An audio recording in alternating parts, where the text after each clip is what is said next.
नमस्कार स्टूडेंट्स। आज हम टेंथ क्लास साइंस का पहला चैप्टर पढ़ेंगे जिसका नाम है chemical reactions and equations. Start करने से पहले मैं आपको कुछ बेसिक बातें बता देता हूँ इसके बारे में। जैसे कि जो चेंज होते हैं वो मेनली टू टाइप्स के होते हैं। Number one physical change, second है केमिकल चेंज। अब जो फिजिकल चेंज है ये क्या होता है? ये होता है रिवर्सिबल। इसका मतलब उसकी जो फॉर्म है उसको जो स्टार्टिंग फॉर्म में लेके आ सकते हैं दोबारा से। और जो केमिकल होता है ये क्या होते हैं? Irreversible change. जैसे एग्जांपल के तौर पे आइस है, वाटर है। वाटर को क्या किया? फ्रीज किया, मतलब उसका टेम्परेचर डाउन किया। क्या बन गया भाई? आइस बन गई, बर्फ़ बन गई। दोबारा से अगर इसको डीफ्रीज करेंगे, ये आइस को बाहर निकाल देंगे फ्रिज से, उसका टेम्परेचर हाई करेंगे तो वापस से आइस का क्या बन जाएगा? वाटर बन जाएगा। तो ये कैसा चेंज है? Physical change. ये हो गया अपना फिजिकल चेंज। दूसरी बात केमिकल चेंज। केमिकल चेंज जो इरिवर्सिबल हो, जिसको वापस उसी अवस्था में, पहले वाली अवस्था में लेके ना आ सका था। जैसे खाना पकाते हैं, लकड़ी के अंदर, वुड के अंदर क्या होती है? कार्बन होती है। उसमें जलाई लकड़ी, मतलब उसमें ऑक्सीजन गैस मिली तो क्या बना? एक तो हीट पैदा हुई, प्लस में कार्बन डाइऑक्साइड गैस पैदा हुई। ठीक है। अब वापस इस हीट से या कार्बन डाइऑक्साइड गैस से आप वापस लकड़ी नहीं बना सकते, कार्बन नहीं बना सकते। तो ये कैसा चेंज हो गया? केमिकल चेंज हो गया। केमिकल चेंज के और एग्जांपल हैं जैसे रस्टिंग ऑफ आयरन, लोहे को जंग लगना। और भी बहुत से एग्जांपल्स हैं केमिकल चेंज के। अब हम पढ़ेंगे बुक में से कि जब मिल्क को रूम टेम्परेचर पे छोड़ा जाता है गर्मियों में तो ख़राब हो जाता है। ग्रेप्स फर्मेंटेड होते हैं, फूड है जो खाना पक जाता है, फूड डाइजेस्ट हो जाता है बॉडी में। वी रेस्पायर, हम सांस लेते हैं, श्वसन क्रिया करती हैं। ये सारे कैसे हैं? केमिकल चेंज है भाई। अब एक बात, कोई भी चीज़ कब बर्न होगी? जब उसमें कौन सी गैस ऐड होगी? ऑक्सीजन गैस ऐड होगी। ऑक्सीजन गैस ऐड होगी तो वो चीज़ क्या करेगी? बर्न करेगी, जलेगी। जैसे इसमें बताया था लकड़ी में कार्बन थी, उसमें ऑक्सीजन गैस मिली तो हीट और कार्बन डाइऑक्साइड गैस पैदा हुई। तो इसका मतलब सीधी सी बात क्या है? कोई भी किसी भी चीज़ को जलाने के लिए कौन सी गैस की आवश्यकता है? ऑक्सीजन गैस की, O2 गैस की आवश्यकता होती है। अब एक्टिविटी 1.1 में क्या कह रहा है? मैग्नीशियम रिबन को बर्न कर रहा है। मैग्नीशियम का एक रिबन होता है, उसको क्या कर रहा है? बर्न। मतलब मैग्नीशियम के अंदर क्या ऐड किया? क्या बर्न किया तो क्या होया? ऑक्सीजन ऐड हुई तो क्या बना? Magnesium oxide. ये क्या था? मैग्नीशियम प्लस में ये ऑक्सीजन, ये क्या बन गया? Magnesium oxide. Magnesium oxide. इतनी बात। अब आगे ये कह रहा है कोई भी केमिकल चेंज होगा तो क्या क्या चीज़, क्या क्या एक्टिविटी, क्या क्या ऑब्जर्वेशन हम ये पता लग सकता है केमिकल चेंज है। केमिकल चेंज में किसी चीज़ की स्टेट चेंज हो सकती है, कलर चेंज हो सकता है, कोई भी गैस का इवोल्यूशन पैदा, कोई भी गैस पैदा हो सकती है, उसका टेम्परेचर चेंज हो सकता है किसी भी चीज़ का। ये सारे किसकी निशानी है? ये केमिकल चेंज की निशानी है। अब आगे बात आ गई भाई केमिकल इक्वेशन। केमिकल इक्वेशन, अब जैसे ऊपर एक्टिविटी की थी कि मैग्नीशियम था, प्लस में उसमें ऑक्सीजन गैस ऐड करी, क्या बन गया? Magnesium oxide. Magnesium oxide. इस साइड वाले जो लेफ्ट हैंड साइड वाले होते हैं एरो से, इसको तो बोलते हैं रिएक्टेंट। क्या बोलते हैं? रिएक्टेंट्स। और ये एरो है, एरो के जो राइट हैंड साइड में होते हैं इसको बोलते हैं प्रोडक्ट्स, उत्पाद। कोई चीज़, जो चीज़ नई चीज़ बनेंगे, कोई दो चीज़ों के मिलने से कोई नई चीज़ जो प्रोड्यूस हुई उसको बोलते हैं प्रोडक्ट। अब बार बार हम मैग्नीशियम इतनी बड़ी स्पेलिंग ऑक्सीजन ऐसे नहीं लिखेंगे, इसकी जगह पे इनके सिंबल लिखेंगे। जैसे मैग्नीशियम का सिंबल होता है Mg, प्लस में ऑक्सीजन का सिंबल होता है O2, मैग्नीशियम ऑक्साइड का मतलब MgO। तो ये क्या होगी भाई? एक केमिकल इक्वेशन। क्या होगी? एक केमिकल इक्वेशन। ये रहा जैसे मैग्नीशियम प्लस में ऑक्सीजन, मैग्नीशियम ऑक्साइड बन गया, जिसमें लेफ्ट हैंड साइड पे क्या है? मैग्नीशियम, ये जो रिएक्टेंट है ऑक्सीजन, और प्रोडक्ट है जो राइट हैंड साइड है वो मैग्नीशियम ऑक्साइड। अब आगे बात आ जाती है बैलेंस केमिकल इक्वेशन की।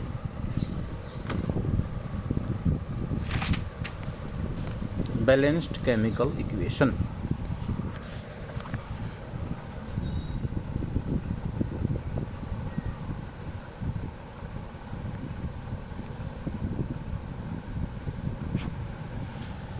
अब जैसे जिंक ने रिएक्शन करी सल्फ्यूरिक एसिड के साथ, सल्फ्यूरिक एसिड के साथ बन गया जिंक सल्फेट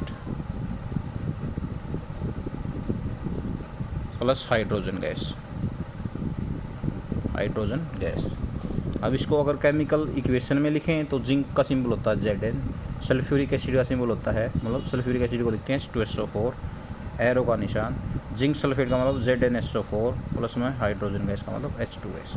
ये क्या होगा, एक केमिकल इक्वेशन होगी, इसके जो सिंबल है उसके अंदर लिख दिया, मतलब केमिकल इक्वेशन। अब ये देखना है ये बैलेंस है या नहीं है। बैलेंस का मतलब जितने एटम्स जिंक के लेफ्ट हैंड साइड रिएक्टेंट किस तरफ हैं उतने किसकी तरफ होने चाहिए, प्रोडक्ट की तरफ। जितनी हाइड्रोजन इस साइड उतनी हाइड्रोजन इस साइड होनी चाहिए, जितने सल्फेट इस साइड लेफ्ट हैंड साइड उतने उस साइड। तो यहाँ पर देखो जिंक कितनी है भाई, लेफ्ट हैंड साइड में 1, राइट हैंड साइड में भी कितना है 1, SO4 यहाँ पर भी 1, यहाँ पर भी 1, हाइड्रोजन यहाँ पे भी 2 और यहाँ पे भी 2। इसका मतलब जितने एटम लेफ्ट हैंड साइड हैं उतने ही राइट हैंड साइड हैं। तो ये क्या है, ऑलरेडी बैलेंस्ड केमिकल इक्वेशन। लेकिन ज़रूरी नहीं है कि हर बार पहले से ही ऑलरेडी कोई भी इक्वेशन हर एक इक्वेशन वो बैलेंस मिलेगी। अब जैसे दूसरा एग्जांपल ले लें आप, Fe आयरन ने जब वाटर के साथ रिएक्शन करी तो Fe3O4 आयरन ऑक्साइड प्लस में हाइड्रोजन गैस बनी। अब इसमें देखो भाई ये बैलेंस्ड है या नहीं है। अगर नहीं है तो उसको करने का, बैलेंस करने का तरीका क्या है। सबसे पहले तो आयरन देखो, इस साइड 1, इस साइड 3, इस साइड हाइड्रोजन 2, इस साइड हाइड्रोजन 2, ऑक्सीजन यहाँ पे 1, यहाँ पे 4। तो मतलब जितने एटम लेफ्ट हैंड साइड हैं उतने उससे ज़्यादा या उससे कम या ज़्यादा क्या है राइट हैंड साइड में, मतलब इक्वल नहीं है दोनों साइड में।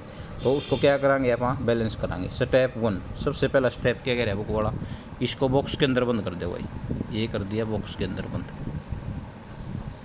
दूसरी बात, अलग अलग एटम्स लिख लो अलग अलग के, जैसे आयरन के लिखो, एलिमेंट लिखो, यहाँ पे आयरन है, हाइड्रोजन है, ऑक्सीजन है।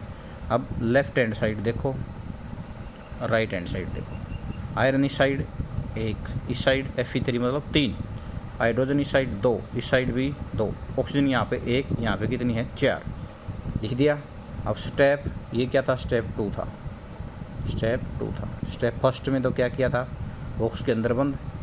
सेकंड में एलिमेंट लिख दिए थे, एटम लिख दिए थे किसके कितने हैं।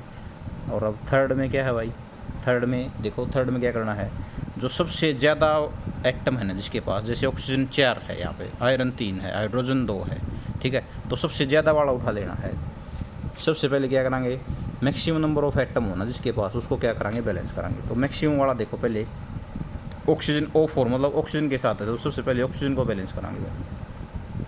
ऑक्सीजन को बैलेंस कैसे करांगे, लेफ्ट हैंड साइड में ऑक्सीजन, राइट हैंड साइड में ऑक्सीजन कितनी है, ऑक्सीजन यहाँ पे कितनी है 1 है, यहाँ पे कितनी है 4 है। तो बैलेंस करने के लिए इस साइड 4 से गुणा कर दें आप, तो ये भी 4 हो जाएगा, ये भी 4 हो जाएगा।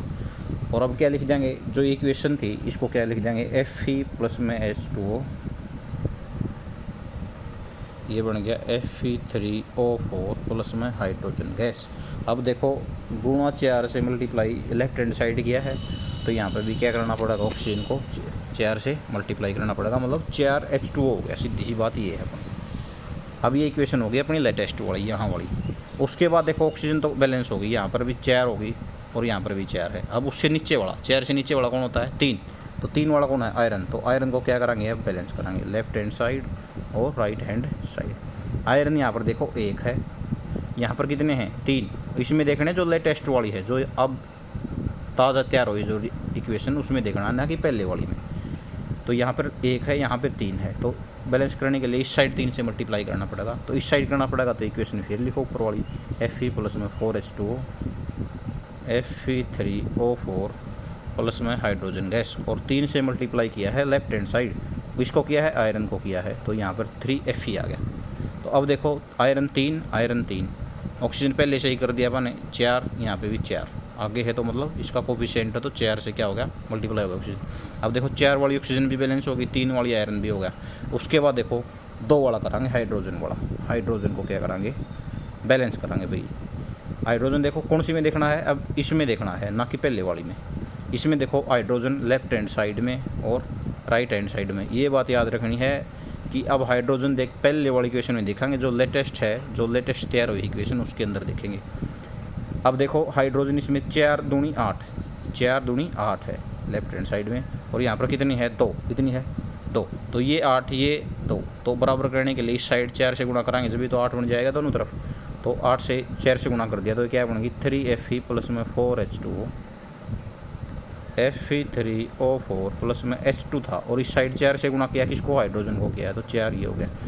अब देखो भाई सारे दोबारा से लिखो, आयरन यहाँ पर कितने हैं 3, यहाँ पे Fe3 3, अब ऑक्सीजन 4 है यहाँ पे, और यहाँ पर भी कितने हैं O4 4, हाइड्रोजन देखो 4 दूनी 8, यहाँ पर भी 4 दूनी 8, तो क्या है दोबारा लिख दो इसको, आयरन को और भाई हाइड्रोजन को ऑक्सीजन को। अब देखो इसमें यहाँ पे 3, यहाँ पे भी 3, हाइड्रोजन यहाँ पे कितनी है 4 दूनी 8, यहाँ पे भी 4 दूनी 8, और यहाँ पे ऑक्सीजन कितनी है, ये 4 है और ये भी क्या है 4 है।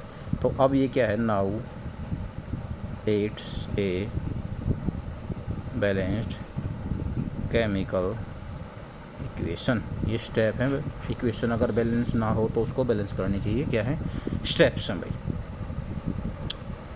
ये है। और कोई भी आप दूसरी भी इक्वेशन को क्या कर सकते हो, इस तरीके से बैलेंस कर सकते हो।